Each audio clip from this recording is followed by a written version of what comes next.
Olá, mulheres! Estamos juntas aqui mais uma vez para juntas meditarmos na Palavra de Deus, analisarmos, debruçarmos nas Escrituras, aquilo que o Senhor deixou escrito para nós. Então, é um prazer ter você aqui comigo. Vamos mais uma vez aprender com a Palavra de Deus. E hoje nós vamos aprender um pouco com a história de Elias, esse homem que foi um grande profeta do Antigo Testamento. Nós vamos meditar numa passagem muito conhecida do profeta Elias, onde ele profetizou a seca sobre Israel. E nesse tempo de sequidão, onde não chovia e a terra não produzia alimento, nesse tempo Elias tem algo a nos ensinar.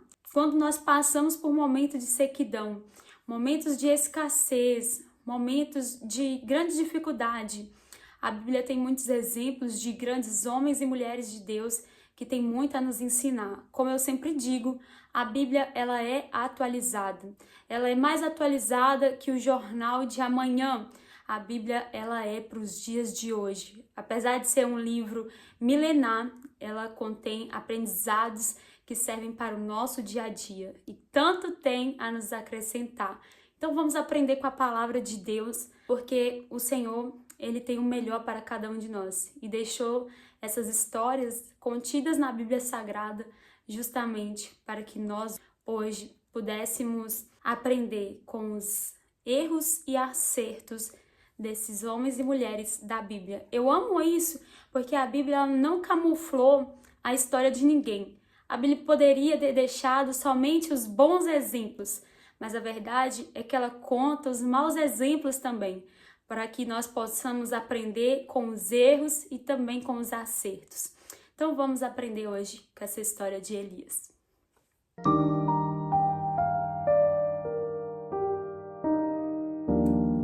Então vamos começar, mas antes deixa eu me apresentar. Meu nome é Maria e eu tenho como finalidade aqui nesse canal falar da palavra de Deus, principalmente para mulheres.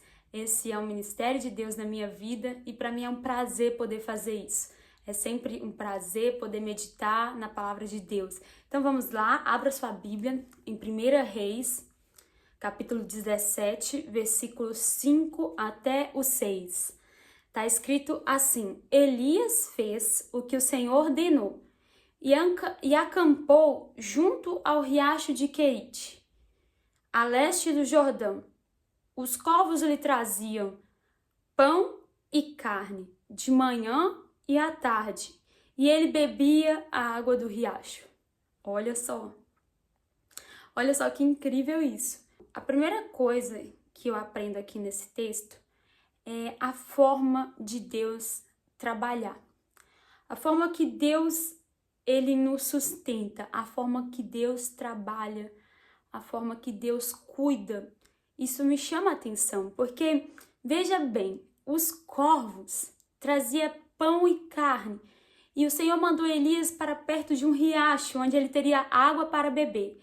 E eu estou falando de um tempo onde toda uma nação, a nação de Israel, estava passando sede e fome. Eles estavam sendo afligidos pela seca. E aqui Elias está desfrutando de pão, carne e água. Aqui nós vamos aprender coisas interessantes. Eu quero dividir essa palavra em 3 tópicos. E o tema dessa passagem, dessa mensagem, é: por que corvos ao invés de pombos? Porque o Senhor mandou corvos alimentar Elias. E essa pergunta, na verdade, ela soa como algo do tipo: por que desse jeito e não de outro? Eu não sei se você já fez essa pergunta para Deus. Algumas situações que Deus nos coloca e a gente olha para aquilo e pergunta: mas por que desse jeito e não de outro, Senhor? Por que tinha de ser assim? Às vezes nós nos questionamos, a gente olha para aquela situação e pensa: por que o Senhor me permitiu estar aqui? Por que o Senhor permitiu isso? E essa pergunta, a resposta veio de Deus com muita clareza para o meu coração. Por que corvos ao invés de pombo? Por que assim e não assado? Por que desse jeito e não daquele? Simples. Porque começa do jeito de Deus e termina do jeito que eu preciso. O Senhor respondeu assim para mim: Porque começa do meu jeito, o jeito de Deus, e termina da maneira que eu ainda não sabia que eu precisava.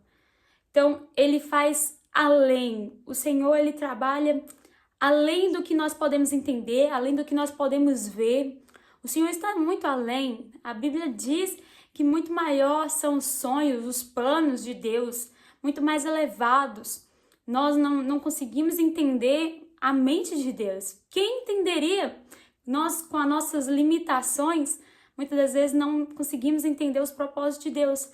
Mas o Senhor não é limitado, ele é ilimitado. Então, por isso ele vem com as maneiras, as suas formas de trabalhar e de sustentar, e nós não precisamos questionar, precisamos confiar, porque ele, na sua infinitude, ele sabe o que está fazendo. A nossa função é acreditar e confiar, esperar em Deus, acreditando que ele está no controle de todas as coisas. Então, essa pergunta, por que desse jeito e não de outro? A resposta é essa.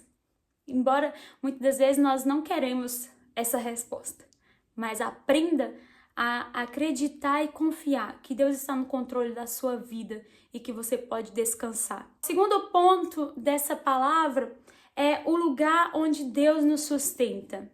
Você percebeu que ele está no Riacho de Querite, próximo do Jordão, e esse lugar é um deserto. Esse lugar é um deserto. E isso fala muito, ministra muito ao meu coração.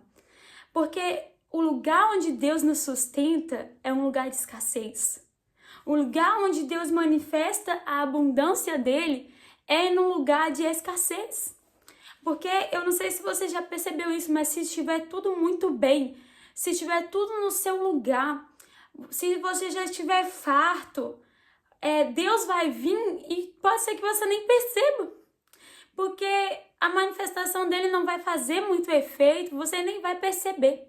Mas quando nós estamos em situações de escassez, né, de fragilidade, quando nós estamos em situações difíceis, como num deserto, quando a abundância de Deus vem, quando a manifestação de Deus vem, não tem como não perceber, aquilo fica claro. E Deus trabalha dessa forma, para que as pessoas não digam que talvez foi a mão humana. Ele trabalha de forma que fique muito clara que foi a mão dele que manifestou ali. É tanto que milagre é difícil de você explicar, não dá para explicar. E a gente costuma dizer que quando é milagre você não consegue explicar, porque quando Deus faz, a gente falta palavras, né? Falta, na nossa limitação de novo, falta palavras, falta entendimento, falta muita coisa para a gente explicar o que é a manifestação de Deus, né? Então, o lugar onde Deus nos sustenta é esse lugar. O Senhor às vezes nos leva para um lugar de escassez justamente para que a gente possa ver a manifestação da glória dele. Se nós estivermos nesse lugar, nós vamos ver com muita clareza quando a manifestação de Deus acontecer. Nós vamos perceber com muita clareza quando o poder de Deus operar em nós. E a Bíblia diz que o poder de Deus opera justamente nas nossas fraquezas. É justamente quando somos fracos que Deus se torna forte. É justamente nas nossas limitações que nós vemos um Deus ilimitado agindo e operando. Então, isso fala muito de Deus, né? Da nossa vida com Deus. Então, o primeiro ponto foi esse, as formas de Deus nos sustentar, né? Por que daquela forma e não de outra? O segundo ponto é o lugar onde Deus nos sustenta, que vai ser no lugar de escassez, porque nesse lugar percebemos com mais clareza a manifestação da abundância de Deus. E o último ponto dessa ministração é a pessoa que Deus sustenta. Não dá para não deixar de perceber nesse texto quem é que Deus está sustentando. Aqui nós vemos que o profeta Elias está sendo sustentado por Deus, enquanto toda uma nação está passando por necessidades. E olha só isso, como que pode uma nação inteira estar passando fome e sede e um homem está sendo alimentado por Deus? Deus, ele não tem preferidos, mas tem filhos que preferem mais o pai. Então, aprenda com isso. Elias era um filho que preferia mais o pai do que os outros. E é por isso que Elias se destaca dos demais, é por isso que Elias é diferente dos demais. O Senhor nos chama para ser diferente dos demais. O Senhor nos chama para sermos separados. E ali, a pessoa que Deus sustenta, quem é essa pessoa? É a pessoa que decidiu confiar. É a pessoa que decidiu estar num outro nível de intimidade com o Pai. A pessoa que Deus vai sustentar é essa que decidiu entregar a sua vida, que decidiu entregar do seu tempo a sua boa parte. Então Elias foi essa pessoa que decidiu confiar, enquanto toda uma nação estava afastada de Deus, enquanto toda uma nação estava sendo corrompida. Ali tinha um homem que decidiu acreditar, que decidiu confiar, que decidiu permanecer em Deus. Então, o Senhor, Ele permite essas situações, os desertos das nossas vidas, para que nós possamos crescer em intimidade com Ele. Nunca reclame dos seus desertos, nunca reclame das situações difíceis na qual você passa, nas quais você enfrenta. Não reclame disso, porque tudo isso faz parte de um processo de crescimento espiritual, de desenvolvimento pessoal com você e Deus. Eu ouvi um dia desses uma frase que dizia assim: bendita cruz e não maldita. No resumo, ela quer dizer que você ainda vai perceber que algumas coisas na sua vida não foram malditas, mas benditas. Porque a Bíblia diz que o Senhor, Ele transforma maldições em bênção. Então, você vai ainda olhar para trás e perceber que, graças a Deus que você passou por tudo que passou. Porque hoje, você só pode ser quem você é hoje por ter passado tudo que você passou. Então, graças a Deus, bendita cruz que carregamos, porque não era para nos prejudicar, mas sim para nos abençoar e nos fazer crescer em graça e sabedoria, em intimidade com o Pai. E graças a Deus por isso. Graças a Deus pela sua vida, graças a Deus pela sua perseverança. Graças a Deus, nós temos tantos motivos para dar graças, que você possa perceber isso, que você possa enxergar como grande bênção todas as dificuldades que você passou. E lembre-se disso, esses 3 pontos ali que faz toda a diferença nas nossas vidas, que fez toda a diferença na vida de Elias, esses 3 pontos. Como Deus trabalha, confie na maneira que Deus está trabalhando. O lugar onde Deus vai manifestar a glória e a abundância dele. E quem Deus vai sustentar nesses momentos difíceis? São as pessoas que decidiram se achegar mais a Ele.